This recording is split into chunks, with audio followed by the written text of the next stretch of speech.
All right, let's talk about the debate out there about kids going to a prep school and actually having to play a different sport versus just specializing in their sport.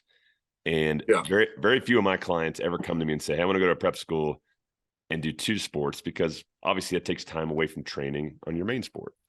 So if I'm a kid looking at but you and another school competitor, and your competitor only has basketball that the kid's going to do, starting first week, he's doing open gyms, college coaches are coming in.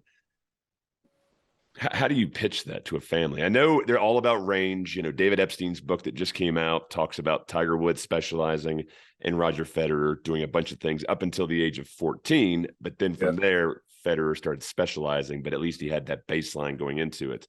But in high school, aren't you taking time away from potential open gyms in front of college coaches, or, that time used on football or soccer is not being used on skill development? Great. So so I personally believe that cross training is good for you from a mental health perspective, allows you to kind of not get lower rates of burnout in your sport. And then from an injury perspective, I think there's good new data out that if you're doing different things, if you're exercising in different ways and competing in different ways, it makes you kind of stronger. Whereas if you just are specific to your one sport and you're training, you're more injury prone. So those are the two things. And then also, like we have players being recruited Division I, Division II, like high academic Division III. That's we're kind of in that.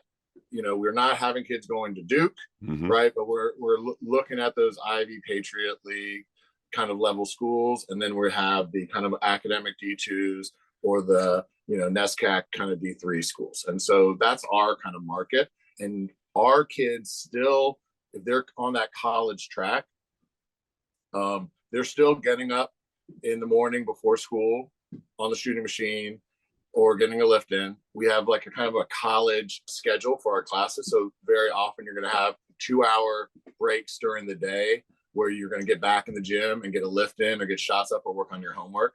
And then their other sport that they would do, whether it's cross country, 8-man football, soccer, something like that, or it could be musical or the play or working on an instrument. So it doesn't always have to be a sport. You're just doing something different.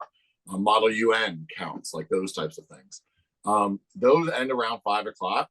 And so the kids will then eat, and then they're back in the gym for our open gyms. We still have the college coaches come on Tuesdays was our day. We would have, a half dozen college coaches watching their open gyms on Tuesday nights.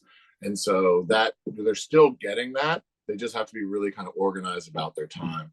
By 8 o'clock, they're in the dorm, study hall, 8 to 10 prep school style.